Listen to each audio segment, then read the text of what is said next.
justement, donc en parlant du CRM et de la partie un peu rétention, donc là je nous emmène un peu sur notre sujet commun.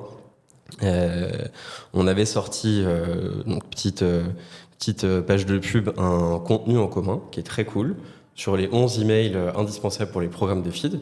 Donc, du coup, n'hésitez pas à aller checker ça déjà pour commencer. Merci à Océane Merci Océane. et Flo qu'on embrasse, qui ont fait du super boulot. Gros travail commun. Ouais, très, très bien. Je vous le recommande si vous avez pas ces 11 types de mails qui sont live et que vous bossez avec le Yoli, je vous recommande de regarder. Donc ouais, du coup, par rapport justement à la strate de rétention, donc là c'est une question qui est un petit peu large, mais comment toi t'intègres un peu le mailing justement dans ta strate de rétention, dans tes programmes de feed un peu sur Klaviyo. Est-ce que tu veux nous en dire un mot rapidement De manière globale, sur le CRM, outre la fidélité, le jeu c'est de aider les gens à racheter, donc en identifiant à travers la donnée quelles sont les différentes phases d'achat et quels sont les délais auxquels on attend du réachat, du délai auquel on est déçu parce qu'on s'attendait à du réachat, il n'a pas eu lieu, etc. Ouais. Donc ça va dicter mes flows, welcome post-achat, cross-sell / nurturing. Donc en gros, le premier truc que tu fais, c'est que tu regardes la fréquence de réachat. Ouais. Tu sais un peu le point de départ pour toi pour cadencer la fréquence de contact des consos. Ouais, si tu es sur Shopify, c'est génial. Tu télécharges l'application Lifetimely, c'est trop bien. On peut sortir des courbes de réachat, donc on voit l'évolution pour passer de la première à la deuxième commande, combien de pourcentage des gens ont acheté overtime. Et du coup, je vois que si je vends un produit qui ça se prête pas à du repeat instantané, peut-être que pendant mes 30 premiers jours, j'ai pas un taux de réachat énorme. Bon, là, ça serait cool que je maximise le réachat en te donnant des tips, etc., comment l'utiliser, etc. Donc si tu fais ça, tu vas, par exemple, si je vends des compléments alimentaires, ma cure dure 30 jours, pendant les 15 premiers jours, essaie de faire en sorte que les gens ils utilisent vraiment la cure et qu'ils en aient des bénéfices, tu vois. Et donc, bref, tu t'accompagnes. Okay. Ensuite, si tu vends des produits avec un repeat attendu, genre mes cures, là, on va regarder les délais de réachat. Évidemment que celui qui a acheté la cure 3 mois, il n'a pas le même délai de réachat que celui qui a acheté la cure 1 mois. Donc, tu n'as pas les mêmes moments où tu triggers. Okay. Et donc là, c'est nurturing / replenishment. Donc, en gros, faire racheter le produit aux gens. Et à l'inverse, si tu vends des pulls, le mec, tu veux pas lui revendre un pull, a priori. Tu veux lui vendre un autre produit. Donc là, tu cross-sell. C'est une autre typologie, mais c'est un peu dans la même phase, quand tu attends les commandes. Ouais. Et puis, il y a un moment où le gars qui a acheté ta cure de 3 mois, s'il n'a pas racheté dans 6 mois, et tu vas le voir, c'est quand la courbe, elle s'aplatit, ou quand on a fait 80% des conversions attendues, là, on sait qu'on a un intérêt à essayer de les retargeter en mode comme si on les avait perdus. Donc, potentiellement, il y a des discounts qu'on va évidemment rappeler. Donc, genre, X, tiens, voilà 10% si tu rachètes, valable 7 jours, dans 5 jours, ah là là, vous n'avez pas profité de votre code, attention, il va expirer dans 2 jours. Ok. Et donc, ça, c'est sur la partie si j'ai pas de programme de feed. Et si j'ai un programme de feed, tout pareil, mais plus segmenté. Et donc là, tu peux plus t'amuser. Ta Welcome Series, elle est cool parce que tu vas pouvoir dire tiens, regarde, t'as X points, etc. Donc on retrouve un peu les différents mails qu'on a dans notre PDF.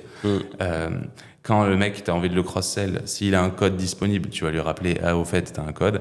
S'il est à X points de passer un tiers fidélité, tu vas lui dire ça. S'il a jamais fait de parrainage, tu vas lui dire fais un parrainage. Bon, bref, tu vois. Et en fait, de base, tu as tes touchpoints, et si tu es bon et que tu as un programme de feed et qu'il s'intègre bien, tu l'intègres dans l'outil, dans Klaviyo, et donc finalement, c'est d'autant plus engageant, quoi. Trop bien. En vrai, hyper clair. Même moi, j'apprends des trucs, tu vois, donc je comprends mieux en fait vraiment comment tu travailles, la cadence en fonction de la fréquence de réachat et tout, c'est vraiment le point de départ pour tout structurer derrière. Et si t'as pas, désolé, je suis relou là-dessus, mais si t'as pas Lifetimely, faut quand même le faire. Faut juste essayer de trouver une autre manière de sortir ces courbes. Ouais. Un outil comme Klaviyo te permet pas ouf bien de le faire, mais tu peux le faire. Et ils ont notamment un outil qui s'appelle Advanced Analytics. Pour ça, faut les contacter. C'est trop bien et il te permettra de sortir des courbes comme ça. Donc ça, c'est lourd. Si tu ne l'as pas, faut faire des Excel. C'est pas très grave, tu peux le faire.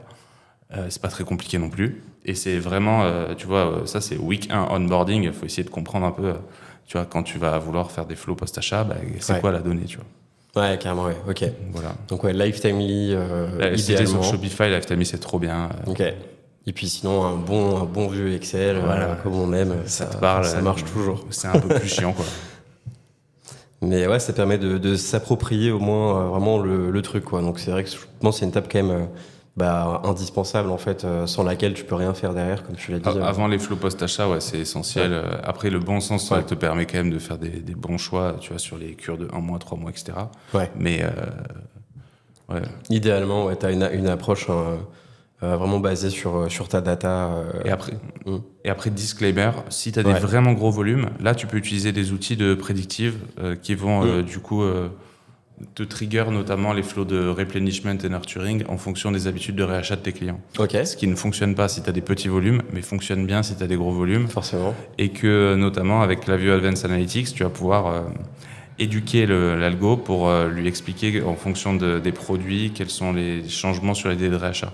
Typiquement, si tu vends des cures, ne pas utiliser ce trigger parce que le trigger de base il prend pas en compte que le mec il a acheté 3 mois ou 1 mois. Donc du coup c'est débile, les flows ils vont pas faire sens pour le client. Ok, je comprends. Mais tu vois, tu peux t'amuser à l'avenir avec l'IA à avoir Ouais. potentiellement de moins en moins besoin de faire ça, qui ne peut pas être meilleur qu'une IA qui serait vraiment intelligente et qui sait le délai de réachat normal des gens qui ont acheté une cure d'1 mois, tu vois. Ouais, c'est clair, ouais. Ouais, c'est vrai que ça va être sûrement une évolution assez intéressante.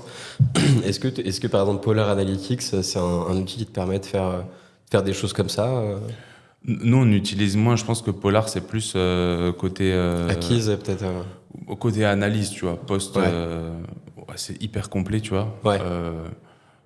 Mais ça, c'est plus côté... ouais, une fois que tu as fait les achats, enfin, une fois que tu as fait t'as fait ton taf de CRM, quoi, tu vas regarder ce qui se passe, comment se comportent tes cohortes et tout. Donc, je dirais que nous, à l'avenir, c'est soit Klaviyo qui progresse sur l'IA et ça va faire le truc, soit tu as des outils, tu dois bosser un peu avec Quantify ou des choses comme ça, Oui, il y a Quantify aussi. qui proposent ce Ouais. genre d'approche. Ou alors, à l'époque, tu avais Relo et il y en a d'autres. Ok. Mais on le fait moins, nous, sur nos clients, puisque souvent, ces outils n'étaient pas assez développés et en plus, les volumes, ils s'y prêtent moins, je pense. Si tu as 15 refs, en vrai, c'est tout quand tu fais ton analyse et je pense que tu as une bonne base. Ok, intéressant de voir comment ça va évoluer toute cette partie un peu prédictive aussi avec tout ce qui se fait sur l'IA aujourd'hui.